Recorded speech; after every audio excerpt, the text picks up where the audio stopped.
What's up, everybody? Welcome to another Blue Jay Center podcast brought to you by the Sick Podcast Network. I'm James Price, along with Rob Pentillamon, and we don't have Cole with us as usual, but we have a special guest for you. Sportsnet's Ben Ennis of the Fan Morning Show will be joining us right after the intro to talk all Blue Jays. Let's be honest, guys. It's going to be a lot about Vladdy because that's where everyone's mind's at with like less than a week to go in the season. So, Rob, let's get going, buddy. Let's get it. Turn up your volume. Because you're about to listen to The Sick Podcast. Blue Jays Center. Bautista drives it deep left field. Gone! The sickest Toronto Blue Jays podcast. It's gonna be sick. All right, everyone. There he is. Welcome in, Ben Ennis, host of the Fan Morning Show. Ben, thanks for coming on, pal. And less than a week away. Yeah, this is my favorite time of the sports calendar. I love it because obviously you got baseball season starting up, but it's the playoff races. You got Masters weekend just a couple of weeks away. It's just a glorious time. The like you can be outside for a second and a half. The sun, like I've seen that a couple of times this week too. No, it's an awesome time. Yeah, I go for it, Rob. Yeah, Ben, I was going to say thank you once again. Thank you so much for joining us today. For those of you unfamiliar, you're the host of the Fan Morning Show. It's a general Toronto sports show, but at least to me, it feels like you are primarily a baseball guy. Is that correct? Yeah, well, yeah. So I've been in sports media. I'm actually coming up on my, if you can believe it, 20-year anniversary at Rogers in general coming up this summer in July. I'll have been at Rogers for 20 years. So I've done everything, whether it's hosting Sportsnet Central, hosting a radio show, producing radio shows, reporting for radio shows. But yeah, I think that I got into sports as a child because I was very into the Blue Jays in 92, 93. Those were very formative years for me.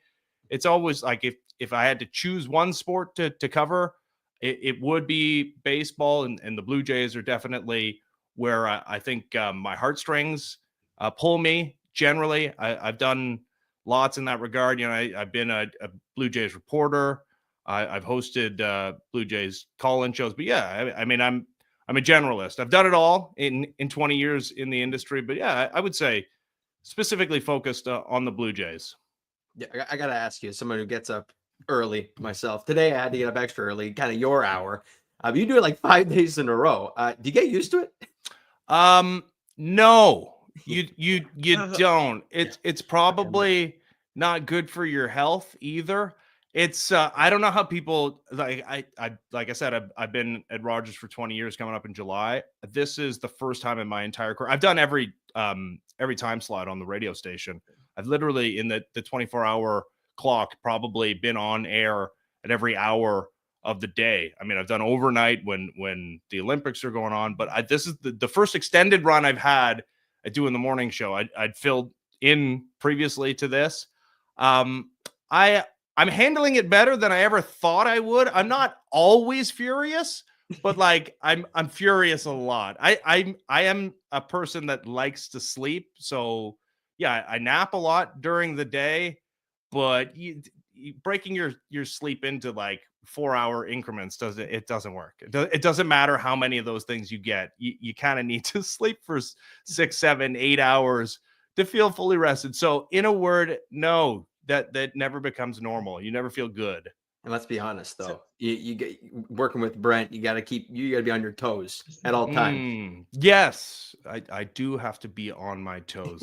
There's little question about that. I also am like, I do it to myself too, because in the summer, instead of napping, like I'll finish work at 9 o'clock and then I'll play golf at 10:30 and forego a nap and just live a tired life because I'd prefer doing that as opposed to sleeping. So how do the whole Sportsnet slots work? Because I see every year in October, I think it is, you guys have a new lineup. You've been in the morning show for I think a couple of years now, just going off memory. Is that something that you guys put a bid in for, and then smallest straw gets the run to the lid or something like that?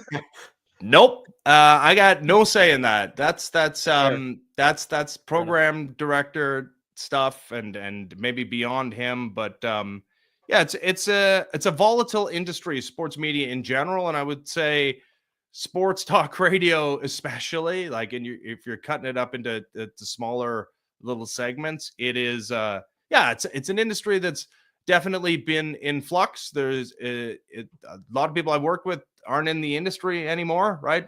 So it's in a way a beggars can't be choosers type situation. Although it's great, like if you're in radio, you want to be in a drive time slot, right? When people are in cars, because as much as I'm a podcast listener as well, and the show is podcasted, I think of it more as a radio show because that's the element it has over podcasts, is that if you're in a car and you want live reaction, or something is happening live in the moment, or something happened super late last night and nobody's put a podcast together to address that, that's what our area of audio broadcast media, I would say. Yeah, for sure. As much as I would love to keep talking about this positive stuff and about all that stuff, I was going to flip to another positive thing, but I don't know if it is, man. Like, opening day is Thursday. It's a great time. We all know it is. But there's that looming question. And that's been the talk of, like, let's be honest, how much spring training we actually watched and how many Vladdy media stuff have we watched? I think I've probably watched more Vladdy stuff than anything else. Where are you at? Because I'm confused. I am a little confused, but I'm strangely optimistic after all the discourse, after all the Spanish language interviews, after all the back and forth, after all the Instagram likes. Like, I know we're running out of runway here till the start of the season, but that does feel like another deadline, like the real deadline. Like, this feels like the Rafael Devers deadline, which happened the day before the opening of the Red Sox season, 3 years ago, that he did sign the $300+ million extension with the Red Sox, which feels so quaint now that, like, Vlad's like obviously at least getting $500 million. But yeah, I mean, you see him liking Instagram posts with him in Red Sox and Yankees uniforms, and he has the media availability after the deadline passes, talking about how not close he and the Jays are. And then the reports filter out that maybe it's only a $50 million gap. And if you're talking about a 14-year deal, it's less than $4 million a season. What are we really talking about there? And then you wonder, like, where is that information coming from? Like, who's messaging that exactly? And then this Mark Shapiro availability from yesterday, which is really interesting because he rarely, if ever, is as direct and positive as he was in saying, yeah, we're going to get this done, or I think we're going to get this done. I'm super optimistic we're going to get this done. And he did add the caveat that sometimes it takes until you see the numbers that he can get in free agency, which that would be dicey. But I mean, maybe that's a negotiating tactic. I don't discount the possibility that before the start of the season on Thursday, that home game to start a 4-game series against the Orioles, that we get some sort of announcement that the Blue Jays and Vlad have come together on a decade-and-a-half deal. Well, wouldn't that be something? Just a renewed breath of fresh air for the fan base. But Ben, I want to talk about sort of the specifics of the contract. You mentioned the minimum floor of the $500 million, and I was listening to Blair and Barker this past week. They had Passan on yesterday, and I think they had Jim Bowden on a few days prior. They were talking about how in a world where Juan Soto is getting $700+ million, Vladimir Guerrero Jr. is going to get $500+ million, and I understand where they're coming from, but definitely when I look at it as a whole, I mean, I can't help but dissect that Juan Soto negotiation as you have two of the richest owners in the sport who also happen to be located in the biggest market in the sport, obviously New York. And if you were to be honest about that negotiation, I think that both owners would say that went beyond. They prioritized their ego as opposed to any fiscal responsibility. And being that that's the case, I mean, wouldn't that be more of a one-off / special circumstance situation rather than a leading precedent going forward? I mean, I look at Pete Alonso, who came up in the same year as Vlad,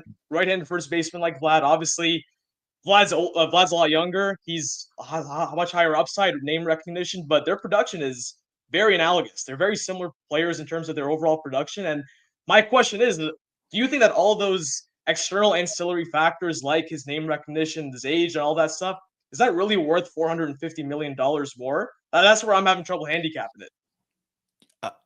those are great points. And I think the Pete Alonso one is really good because, yeah, I mean, he's not 40. Like, okay, Right. he's what? He's like 30, 31. Like, what are we talking about here? And the production 4 is years older, yeah. Yeah, the production has started to decline a little bit, but at his best, who would you rather have, Pete Alonso or Vladimir Guerrero Jr.? I know who I'd rather have. That I'd rather have Pete Alonso.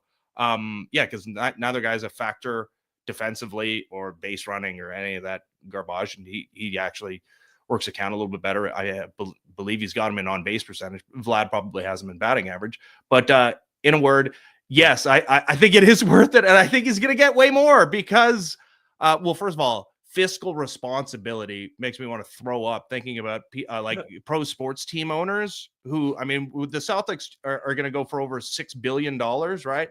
Yeah. And maybe it's not an apples to apples comparison to Major League Baseball franchise, but you're talking about the Yankees or the Red Sox and the Mets, like those three teams could be in on the bidding for Vladimir Guerrero Jr., right? Like, this isn't going to be, well, you take your chances in free agency, Vlad, because there's the Pirates and the Reds bidding for your services. And also, you telling me that, like, Freddie Freeman doesn't suffer some serious injury or looks like he's declining this year, that the Dodgers wouldn't be involved in bidding for Vlad as well. I am with you. Like, logically, the things you say make a lot of sense, right? Like, you could probably get, while Vlad's like, okay, he's not 100% of Juan Soto, but he's at minimum 75, 80% of Juan Soto. You could probably get better than 80% of Vladimir Guerrero Jr.'s production for way less than 20% less than what Vlad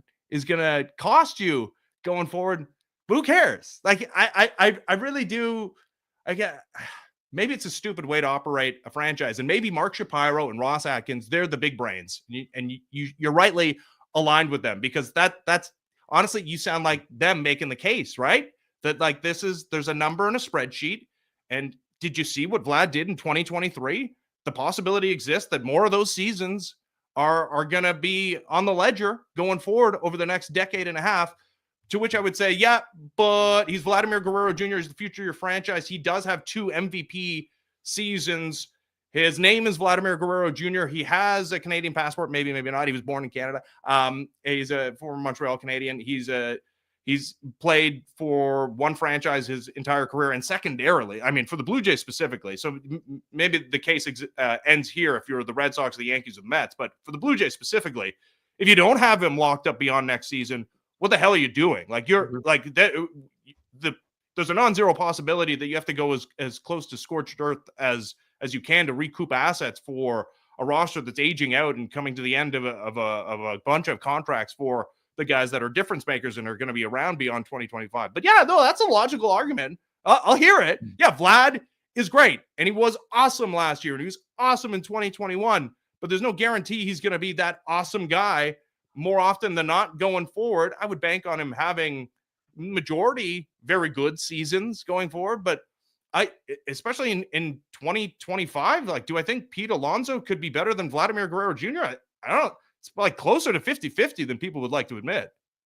Yeah, you're talking to Absolutely. I think Rob's a khaki. Let's be honest here. Okay. He's born and bred khaki. All the spreadsheets are out. Oh yeah. All the high advanced stats. He's the one that brings them to the table.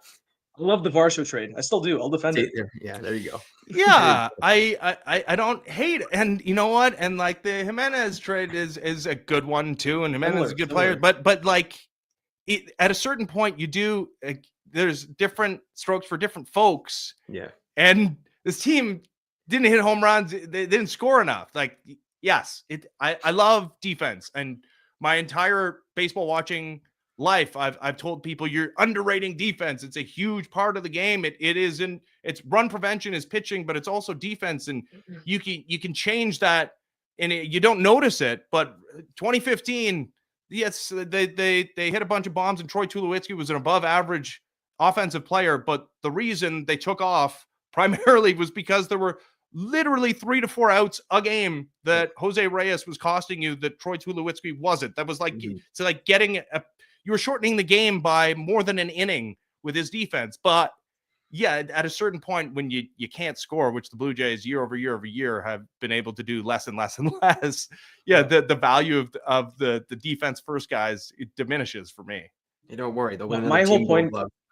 No, Yeah, exactly. That that's is Team Gold Glove. correct. And going back to the Vladdy stuff, though, I think what you mentioned there, that last part, I understand why Vlad would be so valuable to the Blue Jays, being that he's the face of the franchise, and there's so much pressure to get that done. But ultimately, kind of what you said there near the end, that it is within the realm of possibility that he has another season where it's flirting with 800 OPS, a 3 to 4 win player, a 30 home run guy around that, which is obviously very valuable, but I mean, that's not worth 400, 500 million. I don't care what, No. value proposition you're going off of. So like ultimately, my whole point is that if that happens, I'm not sure how, general managers from the Red Sox, the Yankees, all those other teams bidding for his services can go to their ownership and pitch, look at this guy, 7-year sample with 5 years being good seasons, but underwhelming, and sandwiched between those 2 great seasons and say, yeah, we should write a check for 500 plus million. And especially when there's other options that are going to be out there, like Kyle Tucker's going to be out there, and if he's healthy this season, he's not a 0 defensively, and he's not 30, right? Like maybe he's going to be 30 when he reaches free agency, but in around 29, right? Like yeah, you could easily again make the case that Kyle Tucker is going to pay you back more handsomely on a huge $500 million deal than Vlad will. That's a roll of the dice, and you know what? Could come up aces. You're rooting against a season of performance though for Vlad, right? Tough. That's why it's tough. Yeah. Yeah. So like 2023 was outright bad. Like it was bad. He was not good. He was a bad player. Like he had sub 800 OPS and he played every day. So that's great. And injuries might've been a part of the downturn in production, but he's just like, there's no defending that season. I will say 2022 in retrospect was a lot better than I think we gave it credit for, because 2021 was like, it just looked like that was going to be the guy from there going forward. And obviously the effect of playing in ballparks that made Coors Field look like a peanut might have impacted his season in 2021. And yeah, he was good when they returned to Rogers Center, and he was good on the road, but not as good as he was in Dunedin, and Buffalo was stupid. The number of home runs he hit in those ballparks. But yeah, if he has a redux of 2023 in 2025, yeah, I think you're right. Like I do think that there are teams that, wait a second, we're going to give this guy $500 million, but that's the risk, right? That is when Mark Shapiro talks about the risk, that's a roll of the dice. And the other side of that risk is if he puts up something close. Like I don't think he has to do what he did in 2024 and 2025 to get $500 million. Let's use that 2022 season. Say he puts forward again a north of 800 OPS, 30-ish home runs, playing every day again, right? Like I think that does it, because there's no caveats of what exactly was 2021. He did it in a real season, right? In 2024. So it's in there. So yeah, as long as he's not as bad as 2023 was, if he has a 2022 season, God, now we're too many numbers here, 2022 and 2025, then if I were the Red Sox, I were the Yankees, I were the Mets, I was the Dodgers, I'd give him his $500 million. Yeah, absolutely. I'm just at the point as a fan of this team, I just want him on the damn field. 162 games, and I'm just at the point where I'm just like, just get this over with, because we've lived through the Leaf stuff, and I'm tired of it. Last year was Nylander right till the damn end, or no, it wasn't till the end, but regardless, it was like every day was something new with Willie, and every goal he scored, it was up it goes, and it's like I can't deal with that with Vlad, and he's the circus that's been so far in the spring. And he said how he didn't want to be a burden, and that's all it's been so far. You mentioned the great point, I think it was on your show today, and you mentioned it earlier here about the Wednesday before the home opener, getting pen to paper. Yeah, it'll be Christmas morning. I would love every bit of it. I don't care what it is, 550, 500. Get him on the field. I mean, it changes the feeling of the entire season, right? Sure. Like you give yourself so much wiggle room, and things go off the rails, and counting on 40-year-old Max Scherzer to be part of your rotation, that doesn't work out, and Bowden Francis takes a step back, and he's not the guy that was carrying no hitters into the 8th and 9th inning a season ago, and Kevin Gausman is never going to be a Cy Young Award contender, and despite free agency looming, Chris Bassett can't put it together, and you haven't totally remade the bullpen, and you can't score any runs. It's fine because you got another decade and a half of Vladimir Guerrero Jr.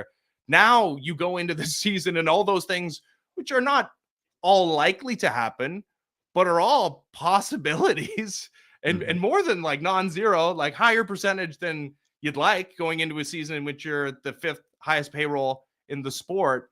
Yeah, if those things happen, that sucks. And like you got to probably take calls on Bo and you got to pivot hard at the deadline, but you can at least think about, okay, what does this look like as early as 2026 with the face of the franchise and Anthony Santander, at least in the middle of your lineup.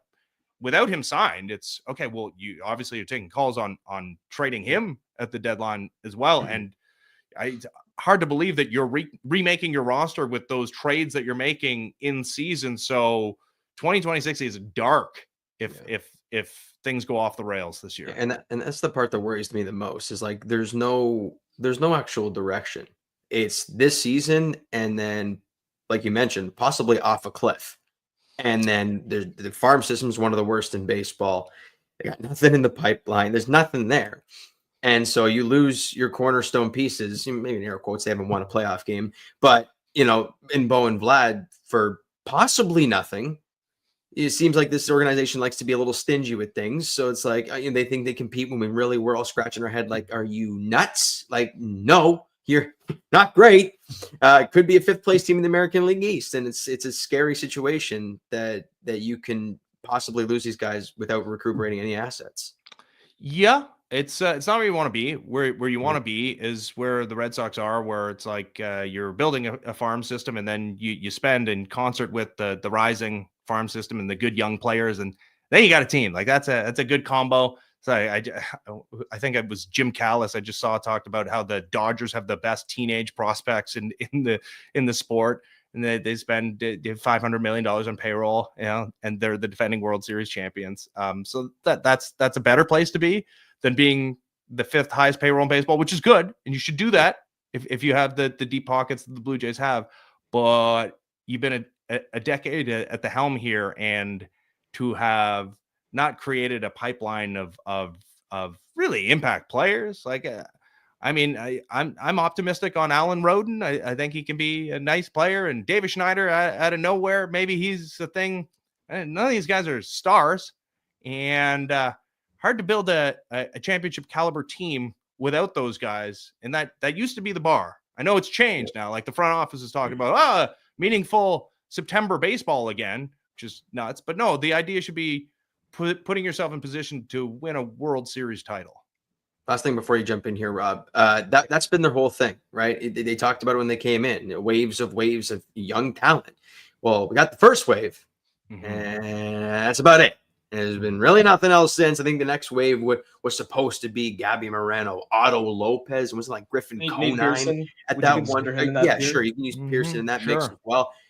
Well, we all know how that ended up, and there's been nothing since then. And you're trying to grab at straws. Like, is Relvis going to be something? Is Alan Roden, as you mentioned, going to be a key piece? We've all been kind of waiting for one to actually stick, and we haven't found that. Like David Schneider, great story. We all watched last year. It wasn't pretty. So yeah, I don't know. It's a scary situation. Yeah, no, you'd like to have more options and more obvious major leaguers that are coming through the system, and more than like a teenage Arjun Nimala who looks like a fun player. Like, yeah, I'm interested in him in like 3 years, like that. Yeah, that's not really lining up to being part of the solution in 2026. Exactly. Yeah, let's hope they give us a lot more clarity with the Vlad extension within the next week, and that'll help brighten up the future. But moving on from like the big picture things to a little bit more granular, the 2025 team. I want to start with the rotation. Obviously, last year the rotation not even argue, it was a strength of their team last year. I think it was underperforming considering what we expected coming off 2023, where they were arguably the best in baseball. Still pretty solid last year, but going into 2025. They are running a rotation, as you mentioned, with 40-year-old Max Scherzer, but everyone else, there's a lot of guys on the other side of 30. And despite all of them being good contracts, good pitchers in their own right, it is a little bit concerning that, obviously we're seeing, Max Scherzer come up with a little bit of some injury here in spring training. And Kevin Gausman had a bit of a down year last year. Chris Bassett, another year with tread on the tires. Are you concerned about the rotation and both in terms of the ceiling and the floor?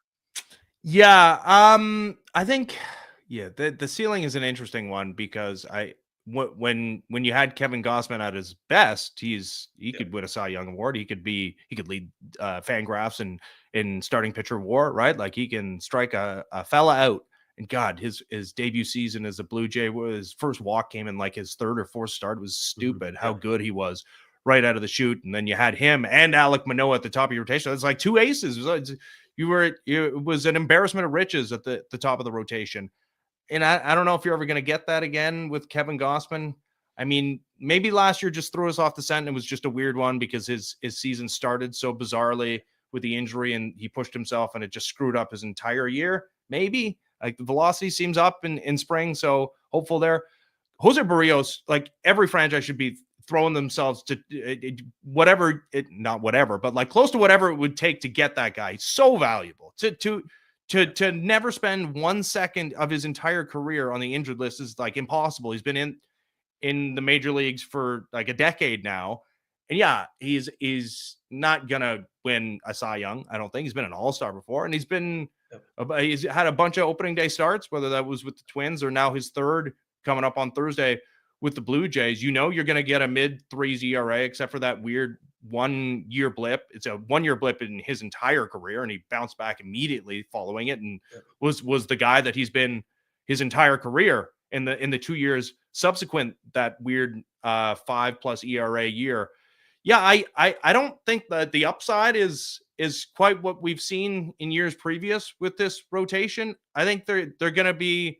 I think most contending teams, and especially with the Garrett Cole injury in the American League East, like I think most teams in the American League East would take what the Blue Jays have to offer if they're fully healthy. Like I think that could end up being one of the better rotations in baseball. Bowden Francis does feel like a total wild card because I don't know what the hell to make of him. I do not think he's going to be a Cy Young Award contender, which is what he was, like the final, whatever, close to 10 starts of the season. And a lot of those came against the Angels, but some of them did come against the Orioles, right? Like he did. It wasn't all against Cream Puffs. So that does make you raise your eyebrow a little bit. And there was a little bit of a different pitch mix, right? Kind of went away from the curveball, I believe, in those starts.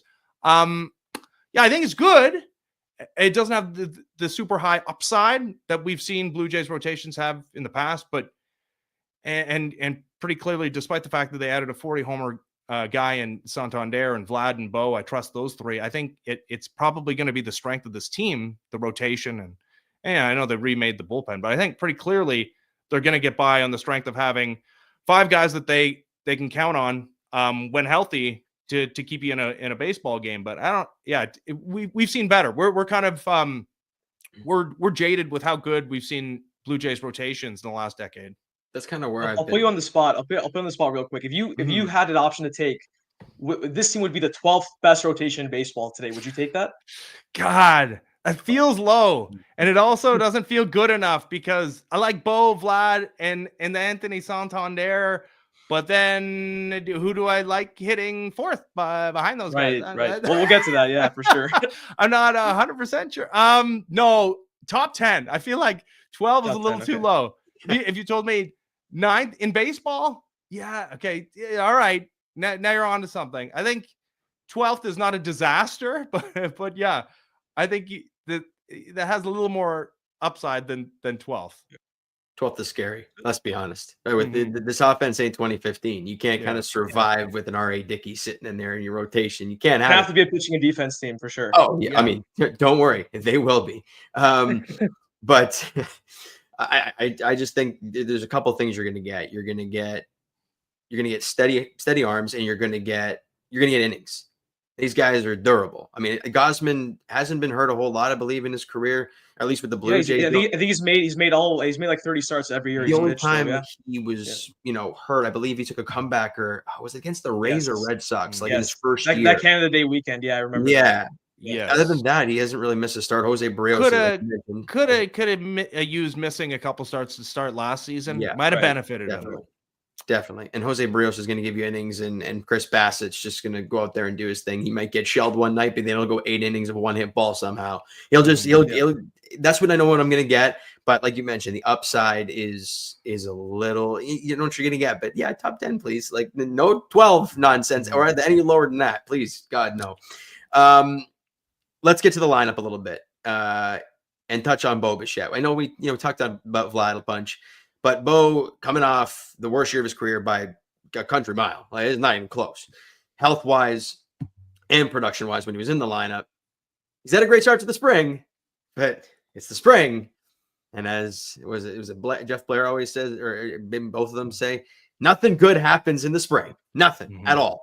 So how you feel about Bo heading into Thursday? I feel good because I take the sample of the majority of his career, and it would have taken a Herculean effort to change his overall counting stats last season to like right the ship if he'd stayed healthy the whole year, but he could have come close, and he's done it before, right? Like he's had horrible starts to season and then had franchise record type final months and a half of the season. And I would take the sample of the majority of his career over the 1 year outlier blip. I feel good about it. Yeah, I don't care at all about spring performance, positive or negative. George Springer having a bad spring isn't the reason. I think he's going to continue to decline as an offensive weapon for the Blue Jays. It would be like the evidence that he's put forth over the last 3 seasons. And yeah, some of the swing speed metrics.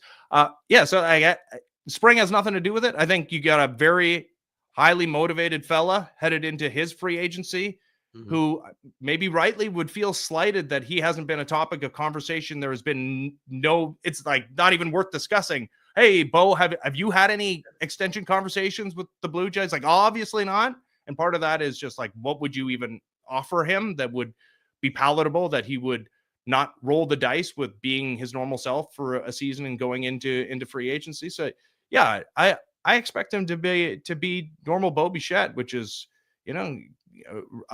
leading or close to the lead in the American League in hits and playing average-ish defense at shortstop. And if you got an OPS over 800 doing that, that's a really valuable player. So that's what I expect, because that's what he's been outside of last season.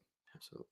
Now, let's go to the hypothetical scenario. Let's say that ultimately what we want to get done, it gets done. The Blue Jays end up capitulating to Vlad. They give him $500 million. He's locked in. I can't imagine that you lock in Vlad for $500 million and Bo has another great year, a typical Bo Bichette year. That, I mean, maybe you could, I guess, like Rogers has the resources, but I mean, let's say that they're in a position where they can't sign Bo Bichette. They know for a fact they're not going to sign him going into next winter, and he's having a great year. At that point, do you consider the trading Bo Bichette at that point to try to get, even though your best chance to win in 2025 is with him, trying to recuperate some assets that not only could help you win in 2025, but also for the future? Like, where do you stand on that? Yeah, that's a really interesting scenario. And I mean, there's a lot of side factors. Okay, so let's play out the hypothetical. Like, how good are the Blue Jays? Like, are they leading the American League East? Are they in a wild card spot?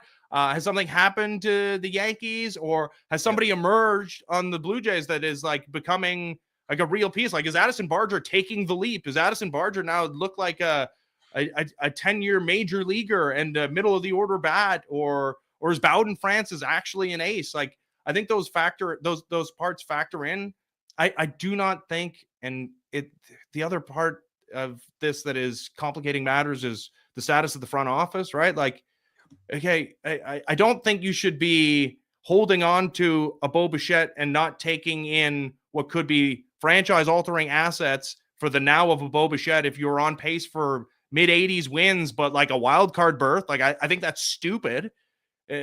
Even if you have Vladimir Guerrero Jr. signed up for the next decade and a half. But if I'm the general manager of the team and I might lose my job if we don't end up with 88 wins, what kind of decision am I going to make? So that's, if they sign Vlad to the 15-year $1 million or 15-year extension before the season, and they're good but not great, and Bo is having a great Bo type season, I absolutely would be trying to move him at the deadline, even if it cost you maybe a wild card round berth, because we've been there, done that, right? Like, this isn't the Seattle Mariners where you just got to do that thing once, right?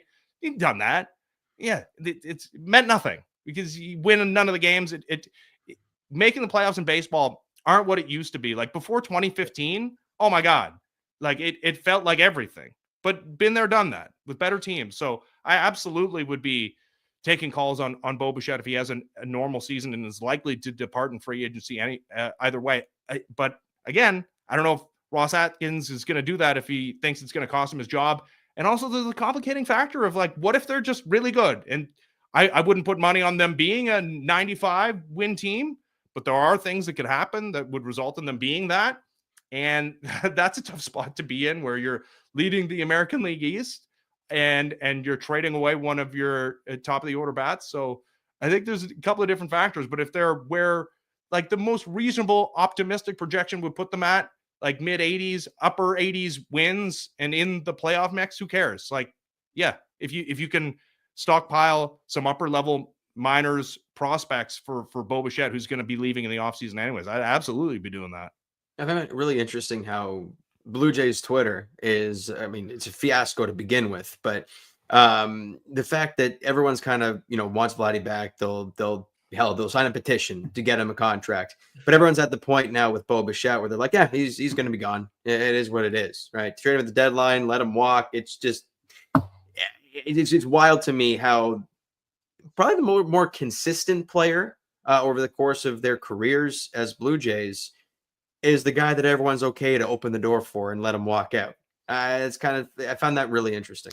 Well, yeah, I mean, and I do think part of it was whatever the interview he did in San Francisco, where he talked openly about how great an organization that like pales in comparison to the media tour Vlad's been on here this spring training, talking about how all 30 teams are going to be in on the running and making it specifically explicitly clear that the Yankees are a part of that and yada, yada, yada. But yeah, before 2024, I mean, if you ask me, you got to lock one of these guys up long-term, and you got to be confident that one of these guys is going to be the more consistent performer, Bo Bichette or Vladimir Guerrero Jr. I don't think there would have been a debate that it was Bo, especially if, yeah, you could count on the defense being league average, which I don't know if you can, like, and probably he's destined to move off shortstop, as most guys are when they get into their mid to late 30s. But yeah, it's amazing the difference a year can make, and how silly the conversation could look if he's a normal Bo Bichette and has a 200 hit, 850 OPS season playing defense at an average level and playing 150 plus games. Yeah, no doubt about that. I mean, obviously, I think you mentioned they were pricey. That like a lot of Blue Jays fans are not really talking about the Bo Bichette extension. I think that one great Bo Bichette month where he puts up 40 to 50 hits and is in contention for a batting title, hits leader. I think that narrative will switch right off the bat. But Ben, well, moving on to the fourth guy. You mentioned the fourth guy, and who exactly is the fourth guy? We have no idea. I thought you were going to tell me. No matter how you construct the lineup, yes. No matter how you construct the lineup, like whether it's you hit Vlad, Bo, Santander, not in that order, but 1 to 3 or 2 to 4. Like the exercise always fails because there just seems to be one bat short. So that raises the question: is that Elvis Martinez, Addison Barger, Alan Roden, maybe a little George Springer late career resurgence? I wouldn't bet it for it, but ultimately, what do you think? How do you think that plays out? Do they have to go out and get a guy externally, or is it going to be one of these guys that makes an impact that you wouldn't expect? The dream scenario would be one of those guys who you're not exactly sure what they are yet, and I guess they optioned Elvis yesterday to AAA, but yeah, if he has a strong start in the International League, could factor in again. I think what they're going to try and do to start the season, at least, even though I think Jimenez is batting cleanup today in spring, I think they're going to force feed George Springer into that cleanup spot to start the year and just hope and pray that there's one last like little blip on the chart there, and he has a resurgent season. That sounds more like hoping and praying than like a really thought out and good plan. But what is a good plan? Because I don't see any of these guys as some obvious solution there. That's tough when you're talking about 3 guys that anybody in baseball would be pleased as punch to have at the top of your lineup. And then to be like, I don't know, like, yeah, every once in a while, Dalton Varsho, but I think Dalton Varsho in the cleanup spot is going to bring back memories of him being force-fed that lineup spot right out of the gate after the trade and it going so poorly, and the understanding of the value of the player now by the fan base by and large and the acceptance of it. But it changes when you're hitting behind those three bats and you're coming into a year in which the expectation is for this team to score more runs than a year before. But yeah, you're part of the solution there offensively. It seems like a lot of pressure. And for the same reason, like Andres Jimenez, who is now 3 years removed from being that MVP candidate guy and had an OPS south of 700 last year. I mean, I'd love to tell you that Alejandro Kirk has some more pop in the bat and like the extra base hits are going to return, but that seems like we're getting further and further each and every year from that. So yeah, honestly, like the best answer would be, in this organization's best hope would be, it's one of those guys that we don't fully know who they are yet, whether that's an Addison Barger or an Relvis Martinez. And I don't think Alan Roden has the power to be that guy, and definitely Will Wagner doesn't. But like, yeah, or like a Davis Schneider. Like we're gonna get another season of seeing whether Davis Schneider can hack it, because it feels like he and Relvis Martinez, despite the fact they don't play the same positions, right-handed bats with power, and I guess Relvis has learned how to take a walk the last couple of years in the minor leagues, like similar offensive profiles. So yeah, I mean, I think you're going to see George Springer to start the season there, hit and clean up, but the best version of this team and this team exceeding expectations is probably a guy like Addison Barger, who's having a great spring, and God, like you look at the offensive profile and the added on base that he's managed to figure out in the minor leagues recently. It's got the raw talent is there. Mm-hmm. Yeah, that would be ideal, but it's a lot of hoping and praying for a team that has the top 5 payroll. Yeah, you bring up George Springer possibly being cleanup. Well, he made his best bid so far today, hitting a 3-run shot in spring training. Oh, there we go. We have a all the way back. So we're gonna wrap it up with this, Benny. We've had Bunk on quite a few times on the Instagram lives, and we're gonna be having him on Tuesday. Now, Rob and I got a question for you, because we got to know from your perspective, being his close buddy, what was one of his worst takes that you've heard? God. I mean, he loves the hot takes, but there's too many to count. But the one that is the lead dog that it makes all the others pale in comparison was him apoplectic that the Raptors would not bench Fred VanVleet when he was going through his cold spell before he had his child in the 2019 NBA Finals and championship run. And listen, it wasn't in the moment, made all the sense. The guy couldn't get a shot off against that very long Philadelphia 76ers team. I mean, that was a series in which nobody could score outside of Kawhi Leonard. And yeah, I mean, the problem was like the option that was behind him was Jeremy Lin. So that was a tough one. But yeah, talking about a guy who would eventually get a $50 million a year contract or a $40 million a year contract and be, I think he got finals MVP votes in that series as well, that he should be stapled to the bench and he's now viewed as a franchise icon. Obviously, yeah, come on. How can you outdo that? That is pretty ugly. We're gonna ask him too what he thinks your worst take is. Do you have any predictions on what he would say about you? he's gonna do some stupid thing where he's like gonna talk about a half truth, and I don't know. He might, because it's a hot topic, talk about my many Vlad takes and how I was all the way out on Vlad after 2023 and how I was very early on the, hey, what exactly was 2021? And him maybe laughing in my face that, yeah, I've done a total 180 and I want to give him $500 million. Like that'd be on the short list. I've had some very extreme takes on Davis Schneider and Alejandro Kirk, because I really like guys that know how to work a count and can take a borderline ball, and both have. And I'm not all the way out on Davis Schneider yet. I know he had, like, calling it a cold spell would be, it's kind of making light of the situation, it was much worse than a cold spell. The entirety of the season, basically, that he played last year before heating up the end of the season. But yeah, it's definitely a baseball thing. I don't know. He probably keeps a list. Like, he cares more about that stuff than me. So like, he's definitely got a ledger. Like he will have something for you without having to think too hard. Guaranteed. It'll probably just fly off the tongue right away. Mhm. I think, eh? Yeah, okay. As a Leaf fan myself, I'm scared to hell for one more month until the inevitable. But I had to ask you before we go, who starts game one? I know you guys have been bantering about that all year long, but as of right now, with Joe Wall's last couple starts, what are you feeling? Who gets game one? Oh, I think, I mean, I've been doing the percentage chances all season long stupidly, right? Because it feels like 100% one day and then 0% the next. But it's clear now, because Anthony Stolarz hasn't been rancid recently, and Joe Wall was good, but not great before the Avalanche game. Like, it's fine against the Flames on Monday. It's not, they didn't win the game because Joe Wall stole it from the Calgary Flames. Like, Austin Matthews scored 2 goals on the power play. They were good against a Flames team that's on the outside of the playoffs looking in the Western Conference. But it seems clear that the tie goes to Joseph Wall, right? And you understand why.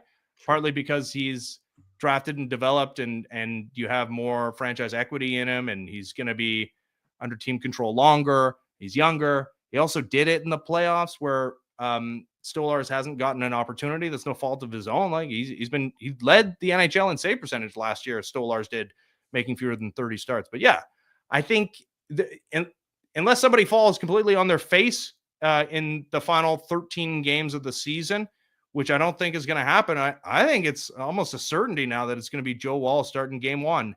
And maybe he takes the ball and runs with it, or maybe he gets hurt again and you're going to need Anthony Stolarz. Like, I think if you're going to go where you want to go in the playoffs, I don't think you plan for both goalies to play, but I think they're both going to play. Yeah, no doubt. God, I still get flashbacks to him diving across to make that meaningless save.